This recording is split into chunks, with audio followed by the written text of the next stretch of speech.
Allah ilçisi sallallahu aleyhi ve sellem bizge örnek bulup peygamber itip sayılanıp alındı. Hem onun yakın sahabeleri onun medresesinde terbiyelendiler. Hem ona bütün amellerde akşarga tırıştılar. Hem özlerinin turmuşlarında ol iletkenlerini kullanıp bardılar. Hem onlar da Allah ilişkisinden son bizge örnek bulup duralar. Şunun turunda bir mesele turunda kitirge tiliydim. Rabi'a el-Eslami diyen sahabe radıyallahu anh ayta. Min Allah ilişkisi sallallahu aleyhi ve sellem'e hizmet eteydim dedi. Hem ol mina bir uçastık jir bulup bildi. Hem o jir Ebu Bakr radıyallahu anh'ın jiri bilen şiktaş idi. Ortak şik var idi. Hem bir vakit dünya kildi diye. Hem biz bir butak palma için talaştık diye. Söz köreştirdik bizden aramızda nizak barlıkka kildi. Hem ol min yaratmağın bir söz etti diye. Hem şunda okindi hem aytti mina o sözüne kiri kaytar. Min ayttim yok min sen aytmayım o sözüne. O aytti alaysa min Allah ilçesine şikayet bildirem. Dilesen eseşle min sen aytmayım diye ettim. Hem ol Allah ilçesine gitti. Min ardından yerdim. Allah ilçesine sallasım yanına barganda mina di menin kavmim iyerdi diye. Banu Eslem. Bir neçe kişi iyeri bardı diye. Men ayttim, siz bilesizmi kim ol diye. Bu Ebu Bakr. Ol hazır eylenip qarasa diye aşulanacak diye. Ol aşulansa Allah ilçisi aşulanacak diye. Ol aşulansa Allah Teala aşulanacak diye. Hem min halak bulurmun diye. Artımdan barmağız diye beyte. Qalığız diye beyte. Şundan Allah ilişkisi yanına salsın yanına baralar. Hem bu meselelerini şişeler. Hem de ihtibar ettirek gerek. Nişik Allah'ın muameleleri buldu birisi bilen. Birinciden Allah haber bulsa da Allah da kişiydi. Allah da hatalanaydılar. Hem bizge Allah'dan gıybret alıp Allah'ın nişik hatadan çıkı yolun kururga gerek. Şunda ok Ebu Bakr radıyallahu anh aytken sözge okindi. Şunda ok okindi hem bu meseleni şişirge tırışlık koydu. Şunun için de bu sahabeler Allah bizge örnek bulup dura. Allah Teala Allah'ını Kur'an'da maqtadı. Allah Teala ayta: "Ves-sabiqun el-awwalun minel muhacirin vel-ansar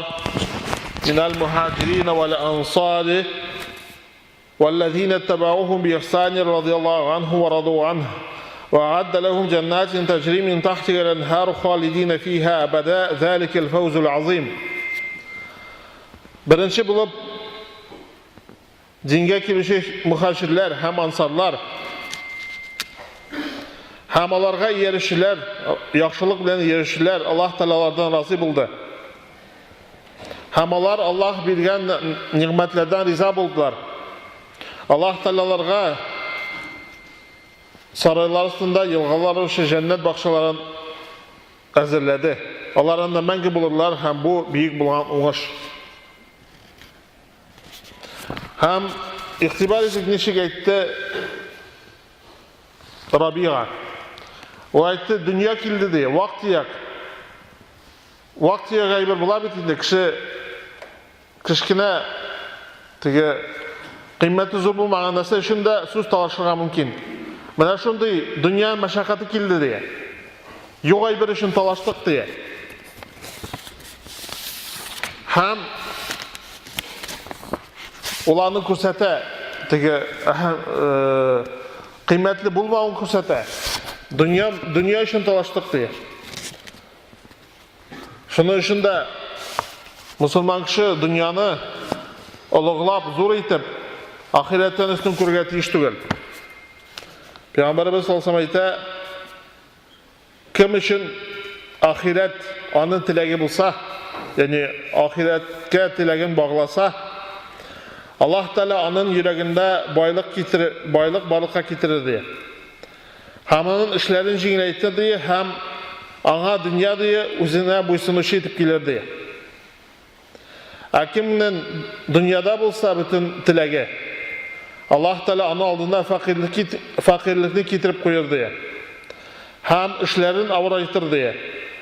Hem dünyadan ona takdir kılınan ölçüğüne birilir. Yani duaları kabul bulmaz. Şulayık Allah ilişkisi ayta sallasam, yusbihu raculu mu'minan ve yumsi kafiran. Ev yumsi mu'minan ve yusbihu kafiran yebi'u dinahu bi'aradin mina dünya. Bir kişi diye mümin bulup ilten tura diye ateşke kafir bula diye. Ya ise mümin bulup kiş bilen yata diye ilten kafir bula diye. Dünyadan bir kişine ebir için dinini sata diye. Kişi özü sizmezsen talaşıp küfürlük, naşar, bozuk İslam bilen turu kelmegen sözüne itirgen mümkün. Şunun bilen Allah saklasın dünyada ok hasrette bulup hem мәңгілік ahirette hasrette bular. Allah işte ayta, men sizden için, Allah bilen ayta, men sizden için fakirlikten korkmayayım diye. Lakin sizge dünya şeyilir deyip korkam diye. Elekkilerine şeyilip berilgen gibi berilir deyip korkam diye. Hem siz diye Allah gibi küreşirsiniz diye dünya için. Hem ol sizde Allah'ını halak etken gibi halak eder diye. Hem Rabi'a'nın da sözüne iktibar ettirek gerek. Rabi'a ayta, benim bilen Ebu Bakır arasında söz buldu diye. Nindi söz buluğunu aytmay. Sirni fosh etmay. Gumman, naşar söz buldu diye. Men yaratmagan bir söz aytdim yana diye. Nerse aytdi? Anlaşılmay, aytmay. Barsında aytib bermay. Hem şunda o Ebu Bakır radıyallahu menga kiri qaytar diye. Ularni ahiretke kaldırmazka tırışa. Dünyada o günahsını bitirge tırışa. Şunun için ayta, menga dünyada o qaytarıp bir ahiretke kalmasın diye ayta. Hem bu Ebu Bakır radıyallahu Rabi'a'nın derecesini bileydi. Onun Allah ilişkisi karşında nindi derecesi. Ona karamasdan ona yok, men sana qaytarmayım, aytmayım o sözünü. Naşar söz bulgaç, men onu qaytarga haklı tügelmen. Ebu Bakır aşulana, indi özünde gayip sizi bu aşulana, özünde gayiplep aşulana, Rabi'ga aşulanmıyor. Hem ayta, men Allah ilişkisine şikayet bildirem. Senin için, senin turunda şikayet bildirem deyip aytmıyor. Özüm turunda şikayet bildirem deyip ayta. Men hatalandım, men dürüst işlemedim deyip ona barıp söyleyeyim deyip ayta. Hem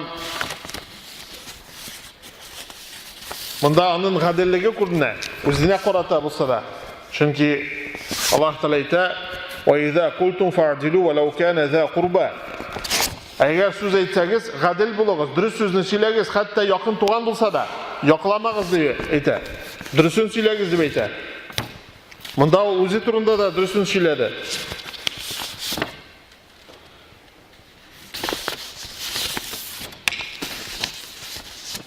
Hem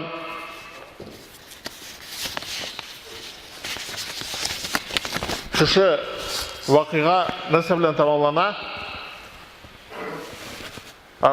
Peygamberimiz Muhammed sallallahu aleyhi ve sellem yanına kilgeç, o sırayı Ebu Bakır'dan. Ebu Bakır söyle bire, radıyallahu anh. Ondan sonra Rabi'a'dan sırayı, sen söyle. O da söyle bire, hem ayta. O menga sözünü qaytar deyip aytdi, men yok dedim. Allah size ayta, dürüst aytkensin. Qaytarmağın dürüst buldu deyip ayta. Sinanga Allah seni gafu etsin deb aytdi. Hem ol ayta Allah seni gafu etsin deb aytdi. Hem Abu Bakr yılab jibere hem gite. Bunda mine sahabelerinin şuşu her bir kişi arasında, her bir kişinin gımırında bula o andı haller. Türlü talaşu, türlü nizaklaşu halleri bula. Lakin onlardan çıkı yolu kişini kimsetmişe, kişi hakkına kırmışe, dünyada o bakilleşip gafu etmişe bulağa tiyir. Ahiretke kaldırmışa. Hem yok nerseden vakt yiyek dünya meşakkatları o indi ahiretini satuğa, tekabirlikke, birbirinden kure almauğa sebep bulağa tiyir tügül. Köp kişiler şunday vakt yiyek meseleler bunun sebepli tuğanlar araları bozuldu, dostlar araları bozuldu. Şuşu meselelerge ihtibar etmeyenler için Allah Teala bizge şulardan örnek alırga hem Allah Resulü sallallahu aleyhi ve sellem'nin medresesinde terbiyelengen sahabelerden örnek alıp Allah kebek bullarımızı tırışırga nasip eyleseydi hem Allah'ın rahmetine erişirge nasip eyleseydi. Barakallahu lana ve lakum fil Kur'anil azim ve nafa'ana ve iyyakum bil ayati ve zikril hakim. إنه هو الغفور الرحيم الجواد الكريم العلي العظيم السميع الدعاء